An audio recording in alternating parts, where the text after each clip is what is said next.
Thank you, Chase, for joining me today. You bet. Well, the Vaqueros are coming off now, finishing their non-conference play, now 4-0, and you've seen them since day one of fall camp to now. So how would you describe how the season has gone so far? I'm not sure it could go any better to this point. Really proud of Coach Bush, proud of our young men, proud of the environment that we've been able to create at Backer Stadium. Now 3 home games in our first 4 weeks. But as you look back on this journey and see the young men that have been part of this program, you see the player development, the growth, 2 recruiting classes, seeing some of the veteran guys that we've been able to bring in to be part of this early success. Certainly proud of them, the body of work, and I think the best is yet to come. Well, some have said that the schedule has been considered a little bit softer, but would you say that was kind of necessary for a first-year team to kind of grow? Yeah, there's no perfect blueprint for starting a football program from scratch. And you really have to look back in history the last 20, 25 years to identify just a handful of institutions that have started Division I football. And what's also very unique about our situation is that we are playing a full Division I conference schedule in year one. And so we knew the schedule was going to be very difficult, playing 9 Division I games, 8 Southland Conference games. And so we thought it was important, one, to play at home. We wanted to play as many home games as we could here in the Rio Grande Valley. And number 2, we wanted to hopefully build a schedule that gave our student athletes the opportunity to have some success early. It's played out that way, but I also think it's worth noting we've already gotten our first Division I win, and we had it in our first time out in week 2 when we played our first Division I opponent. And so beating a team like Prairie View A&M with so much tradition and established program to go on the road, that's a sign that I really think we're a bit ahead of schedule for maybe even where I thought we would be at this point. But sitting here 4-0, really proud of the work of our student athletes and our coaches. And like I mentioned earlier, just the game day environment and the experience at Backer Stadium has been phenomenal.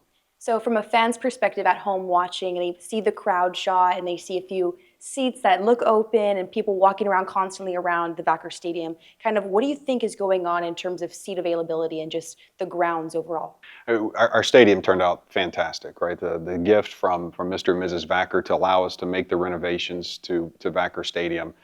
There may be bigger stadiums in the country, certainly there are. I'm not sure there's many nicer stadiums than what we have here at UTRGV, but there's some uniqueness to it. It's one of those stadiums where it's really a 360-degree experience for our fans. A lot of stadiums you go in, you have your side, your section, your restrooms, your concessions, but our fans have the ability to roam around the entire stadium, which I think is a great part of the fan experience. But what that does over time is there's moments, there may be 1,500 people walking our concourses, right? Which is great. They're checking out the local eateries, the different points of sale, enjoying the North Scoreboard bar area, which has turned out to be very, very popular. And so all of that is really part of our experience, but at the same time, it can be seen as a challenge, right? People aren't necessarily sitting in their seats the entire game. This past game, we were at about 80% of our season ticket holders that utilized their tickets, which by and large is good. But you start adding up those numbers and all the people that are walking around the stadium, from time to time you do see some emptier seats.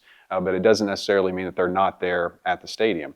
But the other piece, for those fans that can't make every game, which we get it, we're all changing our habits right now. This is the first time we've had college football in the Valley ever, and so our Saturdays look very different.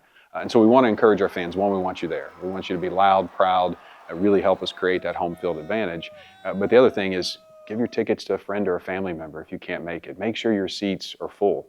And then we also launched here recently a partnership with VetTix, which is an opportunity for our fans to donate their season tickets if they can't make the game that week, or if they've bought multiple season tickets and maybe they're only going to use a few of them, they can donate to VetTix and get a tax deduction for that donation. And we have over 5,000 veterans within a 50-mile radius of our campus that are part of this program. And so we know that those tickets will be put to good use. I know we host Houston Christian in the next few weeks, and that's going to be our first Southland Conference opponent here, but the tickets have just been in such high demand. So what kind of expectations and what does that kind of tell us about the Valley loving football here? Yeah, going back to what I said earlier, it's a clear indicator it was long overdue, right? Our communities were ready to support a football program. We are so blessed. All of our season tickets have been sold out now for many months. We started doing season ticket deposits in December of 2022.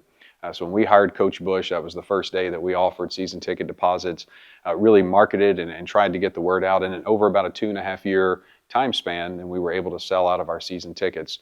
We've sold out all of our premium seats, our suites, our loge, our club in the north end zone, but then also made sure that we allocated at least a fourth of the stadium, 25% of the stadium, for our students. Now, looking ahead to conference play, this is kind of where the bigger challenges begin. And what are you most excited about as we now enter the Southland, but now in a football angle? Yeah, from a football program standpoint, we get to see where we stack up. These programs have been competing for years, and many of them have had national playoff and national level success. We've had several nationally ranked teams throughout this season. We have a lot of institutions receiving votes. That's another thing that's a first for us. Our football program receiving votes in the AFCA coaches poll this week. Those things aren't things we take lightly. Those are milestones that programs work years for. So to see that early success is really, really impressive. But excited to see how we line up and see how our young men compete against those student athletes from the other institutions. And also to see how we handle the adversity on the road. Traveling is never easy. We know it's hard to play. We want to create, an unbelievable home field advantage at Vacker Stadium. Those institutions want to do the same. They're investing a lot in their programs. We're going to get to go to some really neat venues, but really anxious and excited to see how we compete this first year in the league.